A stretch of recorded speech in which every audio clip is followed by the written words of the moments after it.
कोई भी lab test करवाने से पहले या हजारों रुपए खर्च करने से पहले आपके शरीर में अगर ये संकेत आपको दिख रहे हैं तो यानी कि आपका शरीर आपको सिग्नल दे रहा है, जिन्हें हम अक्सर छोटी मोटी दिक्कतें समझकर नजरअंदाज कर देते हैं, जो कि आपको नहीं करनी चाहिए। आज की इस वीडियो में हम किसी थ्योरी की बात नहीं करेंगे, बल्कि एक बहुत ही प्रैक्टिकल और चौंकाने वाले विषय पर बात करने वाले हैं। हम जानेंगे कि कैसे हमारी हथेलियां, ये आपकी हथेलियां और उंगलियां हमारे ब्लड शुगर और इंसुलिन रेजिस्टेंस के बारे में वो गहरे राज खोल सकती हैं, जो शायद आपने नॉर्मल ब्लड टेस्ट से भी मिस कर दिया हो, आपको पता ही ना चलो हो। आप में से बहुत सारे लोग सोचेंगे कि ब्लड शुगर का कनेक्शन तो सिर्फ खून की जांच यानी HbA1c या फास्टिंग ग्लूकोज से होती है, लेकिन साइंटिफिक रिसर्च और मेडिकल साइंस ये साबित कर चुके हैं कि जब शरीर में ग्लूकोज का स्तर लगातार बढ़ा रहता है तो उसका सबसे पहला असर हमारे नर्वस, ब्लड वेसल्स और स्किन टिश्यूज पर दिखने लगता है, और हमारे हाथ जिनमें बेहद संवेदनशील नसें होती है और सूक्ष्म रक्त वाहिकाएं होती हैं, इसके सबसे बड़े इंडिकेटर हो सकते हैं। आज मैं आपको 6 ऐसे बड़े बदलाव के बारे में विस्तार से बताऊंगी, जिन्हें देखकर आप समय रहते पहचान सकते हैं कि कहीं आपका शरीर डायबिटीज या इंसुलिन रेजिस्टेंस की तरफ तो नहीं बढ़ रहा है। तो चलिए बिना किसी देरी के अपने हाथों से पहचानते हैं, उन संकेतों को जानते हैं कि कहीं आप डायबिटिक तो नहीं। तो शुरू करते हैं इस वीडियो को। हेलो फ्रेंड्स, मैं सुमन चौहान, सर्टिफाइड डाइटिशियन, न्यूट्रिशनिस्ट, आपके फिटनेस ट्रेनर। मेरे चैनल देसी इलाज में आपका स्वागत है।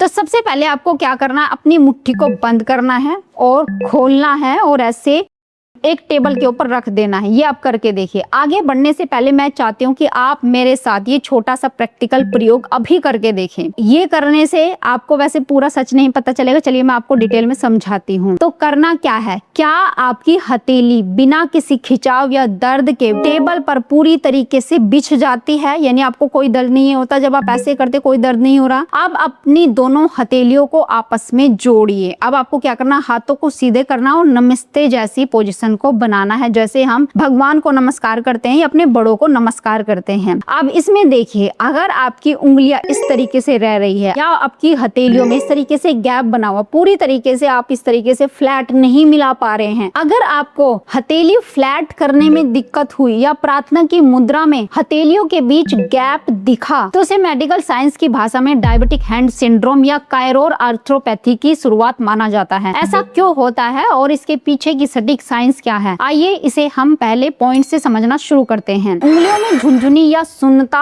होना सबसे पहला और सबसे कॉमन वार्निंग साइन जो है, आपकी उंगलियों के पोरों पर लगातार झुनझुनी होना, सुई जैसी चुभन आपको महसूस होना या अचानक से हाथ सुन्न हो जाना। अक्सर लोग सोचते हैं कि अरे गलत पोजीशन में बैठने से ब्लड का सर्कुलेशन रुक गया होगा, इसलिए ऐसा हुआ है, और ये लगातार ऐसा होता जाता है क्योंकि हम गलत पोस्चर में बैठ जाते हैं या लेट जाते हैं। लेकिन असलियत इससे कहीं ज्यादा गंभीर है। इसके पीछे की साइंस क्या है, जब आपके खून में शुगर यानी ग्लूकोज की मात्रा लंबे समय तक नॉर्मल से कहीं अधिक रहती है, तो ये अतिरिक्त ग्लूकोज आपके शरीर के प्रोटीन्स के साथ चिपकने लगता है, और बायोलॉजिकल प्रोसेस को हम साइंस में ग्लाइकेशन कहते हैं। जब ये ग्लाइकेशन होता है तो ये उन छोटी और बेहद बारीक रक्त वाहिनियां यानी आपकी माइक्रो ब्लड वेसल्स को डैमेज करना शुरू कर देता है, जो हमारी नसों को ऑक्सीजन और न्यूट्रिशन पहुंचाती है। क्योंकि हमारे हाथों और उंगलियों में नसों के एंडिंग्स बहुत ज्यादा होते हैं, इसलिए सबसे पहला डैमेज यहीं से शुरू होता है। इसे मेडिकल की भाषा में पेरिफेरल न्यूरोपैथी कहा जाता है। अगर आपको अक्सर रात के समय हाथों में चींटियां चलने जैसा या भारीपन महसूस होता है, तो ये एक स्पष्ट इशारा है कि आपको तुरंत अपना HbA1c, फास्टिंग ब्लड शुगर और सबसे जरूरी फास्टिंग इंसुलिन लेवल की जांच जरूर करवानी चाहिए। याद रखिए, एक बार नसों का डैमेज बहुत ज्यादा बढ़ जाए तो इसे पूरी तरीके से ठीक करना बेहद मुश्किल हो जाता है। अगला जो इसका संकेत है वो है त्वचा का मोटा, मोम जैसा और सख्त हो जाना। जैसा कि मैंने वीडियो की शुरुआत में उस फ्लैट पाम टेस्ट के जरिए आपको बताया था, दूसरा सबसे बड़ा लक्षण हमारी त्वचा के टेक्सचर में छुपा है। आपकी त्वचा का जो ये टेक्सचर है, इसमें ये आपको झलक जाएगा। आप अपने एक हाथ की उंगलियों से दूसरे हाथ के पीछे की त्वचा को छूकर महसूस करना है। क्या वो स्किन आपको सामान्य से ज्यादा मोटी, सख्त या मोम के जैसी आपको महसूस हो रही है? इसके पीछे का मैकेनिज्म आपको बताती हूँ। जिस तरह बढ़ा हुआ शुगर हमारी नसों को नुकसान पहुंचाता है, ठीक उसी तरह ग्लाइकेशन की जो प्रक्रिया होती है हमारी त्वचा और जो कनेक्टिव टिश्यूज होते हैं यानी संयोजी ऊतक होते हैं में मौजूद कोलेजन प्रोटीन को भी प्रभावित करता है। कोलेजन वो प्रोटीन है जो हमारी त्वचा को लचीला बनाए रखता है और जवान बनाए रखता है। अगर ये कोलेजन ही खराब हो जाए तो त्वचा हमारी सख्त होने लगती है। अत्यधिक ग्लूकोज के कारण कोलेजन के मॉलिक्यूल्स आपस में असामान्य तरीके से क्रॉस लिंक बना लेते हैं और इसका नतीजा क्या होता है, त्वचा अपनी इलास्टिसिटी खो देती है और सख्त और टाइट होने लगती है। इसी वजह से उंगलियों के जोड़ों की मूवमेंट स्ट्रिक्ट हो जाती है और जब आप हाथों को जोड़ने की कोशिश करते हैं इस तरीके से तो जोड़ों के कड़ेपन के कारण हथेलियों के बीच गैप रह जाता है। इस तरीके से इसे अनदेखा करना आपके मेटाबॉलिक हेल्थ के लिए खतरनाक हो सकता है, तो इसका आपको ध्यान रखना है। तीसरा जो संकेत है, उंगलियों के जोड़ों पर काले मखमले धब्बे दिखाई देना। ये उंगलियों के जो जोड़ होते हैं, कभी कभी किसी किसी के ये जोड़ बहुत काले हो जाते हैं। अब जरा अपने हाथों की उंगलियों के जोड़ों को ध्यान से देखना, क्या वहाँ त्वचा की सामान्य रंग से ज्यादा गहरी काली या मखमली आपको कुछ ऐसी स्किन दिखाई दे रही है। कई बार लोग समझते हैं कि धूप से होने वाली टैनिंग है या सिर्फ मैल जमा हो गया है, कि ये साफ नहीं करते इस वजह से हो गया, तो इसे ऐसा सोचकर वो टाल देते हैं जो नहाने से साफ नहीं हो रही है। लेकिन असल में ये कोई स्किन की बीमारी या गंदगी नहीं है, ये सीधे आपके शरीर के भीतर मचे इंसुलिन रेजिस्टेंस के तूफान का संकेत है। इसे मेडिकल साइंस में एक्यांथोसिस निग्रिकेंस कहा जाता है। ये कैसे काम करता है, जब हम जरूरत से ज्यादा रिफाइंड कार्ब्स या शुगर खाते हैं तो हमारे पेनक्रियाज को खून से शुगर हटाने के लिए बहुत ज्यादा मात्रा में इंसुलिन हार्मोन बनाना पड़ता है। ये तो सबको पता है। जब शरीर में इंसुलिन का लेवल सालों साल तक क्रोनिक रूप से बढ़ा रहता है, बार बार बढ़ता है, घटता है, बार बार बढ़ता है, जो कि टाइप 2 डायबिटीज होने से 5 से 10 साल पहले ही शुरू हो जाता है। तो ये बढ़ा हुआ इंसुलिन हमारी स्किन सेल्स यानी त्वचा की कोशिकाओं को तेजी से बढ़ने और ओवर प्रोड्यूस करने के लिए ट्रिगर करता है। इसके कारण त्वचा की वो मोटी परत और डार्क हो जाती है। न ये सिर्फ उंगलियों के जोड़ों पर बल्कि गर्दन के जो ये पिछला हिस्सा होता है, बगलों में और कलाई पर भी, यहाँ कलाई पर भी आपको दिखाई दे सकता है। ये आपके शरीर को चिल्ला कर बताने की कोशिश कर रहा है कि अंदर इंसुलिन का लेवल बहुत हाई हो चुका है। इस पर ध्यान देने की जरूरत है। चौथा संकेत है, सिम्टम है, उंगलियों के जोड़ों में अकड़त या सीमित गतिशीलता। ये जो उंगलियों के जोड़ है, तो ये चौथा लक्षण है आपकी उंगलियों की फ्लेक्सिबिलिटी का कम होना। जब आपने वीडियो की शुरुआत में मुट्ठी बांधी थी तो क्या वो बहुत आसानी से बंद हो गई, या फिर आपको उंगलियों को मोड़ने में एक अजीब सी जकड़न, रेजिस्टेंस या हल्का सा दर्द महसूस हुआ और ठीक से आप बंद भी नहीं कर पाते, आपको जोर लगाना पड़ा, बहुत जोर लगाना पड़ा। अगर लोग इसे बढ़ती उम्र का असर या साधारण अर्थराइटिस मान लेते हैं, लेकिन क्लिनिकल स्टडीज और रिसर्च डेटा साफ बताते कि जिन लोगों को ब्लड शुगर लगातार हाई रहता है उनमें हाथों के जोड़ों की गतिशीलता सीमित होने का खतरा आम लोगों से कई गुना ज्यादा तेज होता है। वहीं ग्लाइकेशन की प्रक्रिया जो त्वचा को सख्त बनाती है, हमारे हाथों के डेंटन्स और जोड़ों को भी कड़ा कर देती है। ये लक्षण भी डायबिटीज के औपचारिक डायग्नोसिस से बहुत पहले ही दिखाई देने लगते हैं और आपके शरीर पर शायद दिखाई भी दे रहे होंगे, लेकिन आप इसे इग्नोर कर देते हैं। अगला जो मेन सिम्टम है, बिना दर्द वाले छाले होना। ये पांचवा लक्षण हालांकि बहुत दुर्लभ है, बहुत कम लोगों में दिखाई देता है, लेकिन अगर ये दिखे तो ब्लड शुगर अनकंट्रोल होने का एक बहुत पुख्ता आपके पास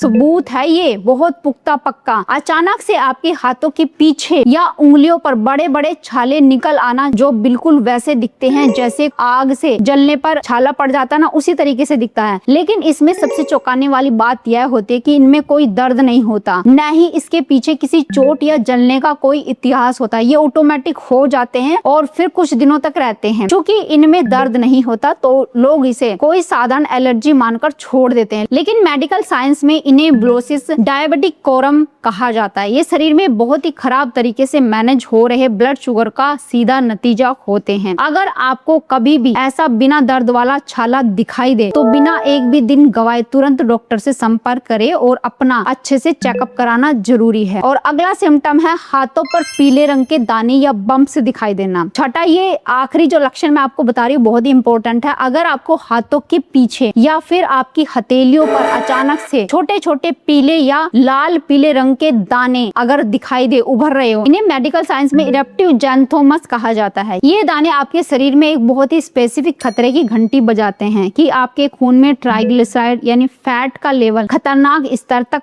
बढ़ चुका है। जब ट्राइग्लिसराइड इतने ज्यादा हाई हो जाते हैं कि वे खून के रास्ते त्वचा के नीचे जमा होने लगते हैं, तब ये पीले दाने आपको दिखाई देते हैं। ये असल में कोलेस्ट्रॉल के डिपॉजिट्स होते हैं जो खराब इंसुलिन रेजिस्टेंस और अनकंट्रोल शुगर के मरीजों में एक साथ देखे जा सकते हैं। अगर ये लक्षण आपके शरीर पर दिख रहा है तो ये एक मेटाबॉलिक और कार्डियोवैस्कुलर इमरजेंसी का सिग्नल हो सकता है। इसे बिल्कुल भी हल्के में नहीं लेना चाहिए और नेचुरल सी नॉर्मल सी दवा खाकर अगर आप सोचते हैं कि इनको ठीक करके हम ठीक हो जाएंगे तो ऐसा बिल्कुल भी मत समझना। अब सवाल उठता है कि अगर इनमें से कोई भी लक्षण हमें अपने हाथों में दिख रहे हैं तो हमें पैनिक करने की बजाय क्या करना चाहिए। अच्छी खबर ये है कि इंसुलिन रेजिस्टेंस और शुरुआती ब्लड शुगर को पूरी तरीके से रिवर्स या कंट्रोल किया जा सकता है। इसके लिए हमें अपनी लाइफस्टाइल और डाइट में बहुत कुछ सटीक और साइंटिफिक बदलाव करने जरूरी हैं, जो कि मैंने बहुत सारी वीडियोस में आपको बताए हैं। इस वीडियो को देखने के बाद उन वीडियो को अच्छे से देखना और बदलाव करना वो बहुत जरूरी है। तो कुछ मैं यहाँ पर भी बता देती हूँ। हाई फाइबर न्यूट्रिशन, अपनी थाली में रिफाइंड कार्बोहाइड्रेट, मैदा और चीनी को पूरी तरीके से हटा दे। कॉम्प्लेक्स कार्ब और फाइबर युक्त चीजें शामिल करें। हरी पत्तेदार सब्जियां, दालें, साबुत अनाज और नट्स इंसुलिन स्पाइक को रोक देते हैं। पोस्ट मील वॉक करना बहुत ज्यादा जरूरी है। हर बार खाना खाने के ठीक बाद कम से कम 15 से 20 मिनट की हल्की वॉक जरूर करें। ये आपके मसल को बिना अतिरिक्त इंसुलिन के खून से ग्लूकोज सोखने में मदद करता है और आपका इंसुलिन और ग्लूकोज को स्पाइक होने से रोकता है। रेजिस्टेंस ट्रेनिंग जरूर करें। हफ्ते में 3 से 4 दिन स्ट्रेंथ या रेजिस्टेंस ट्रेनिंग जरूर करें। मांसपेशियां जितनी ज्यादा मजबूत होंगी, शरीर में इंसुलिन सेंसिटिविटी उतनी ही बेहतर होती चली जाएगी। बर्बरिन सप्लीमेंट, साइंटिफिक स्टडीज में पाया गया है कि बर्बरिन प्लांट एक्सट्रैक्ट ब्लड शुगर को मैनेज करने के लिए बहुत ही असरदार एक सप्लीमेंट है। क्लिनिकल गाइडलाइंस के मुताबिक सुबह के समय 600 मिलीग्राम और शाम के समय 600 मिलीग्राम बर्बरिन का सेवन मेटाबॉलिज्म को सुधारने में मदद कर सकता है। मैग्नीशियम ग्लाइसिनेट इंसुलिन सेंसिटिविटी और नसों की सेहत को बेहतर करने के लिए रात को सोने से ठीक 1 घंटा पहले मैग्नीशियम ग्लाइसिनेट का सेवन करना काफी फायदेमंद माना जाता है। हमारा शरीर कभी भी अचानक से बीमार नहीं होता, वो हमें संभलने के लिए पूरा मौका देता है। बस जरूरत ये है इन छोटे छोटे सिग्नल्स को सही समय पर पहचानने की। अपने हाथों की त्वचा, नसों और जोड़ों पर ध्यान दीजिए। यदि समय रहते सही डाइट प्लान, सही लाइफस्टाइल आपने अपना लिया तो इंसुलिन रेजिस्टेंस को आप जड़ से खत्म कर सकते हैं बिना हजारों रुपए की दवा खाए। और ये 100% मुमकिन है। आप सोचते हैं कि नामुमकिन है, ये ऐसा बिल्कुल भी नहीं है, ये मुमकिन है। उम्मीद करती हूँ आज की वीडियो आपको बहुत पसंद आई होगी। आप लाइक शेयर भी करेंगे। अगर चैनल पे आपने चैनल को सब्सक्राइब कर लीजिए। तो फिर मिलते हैं नेक्स्ट वीडियो में। तब तक के लिए बाय बाय, टेक केयर।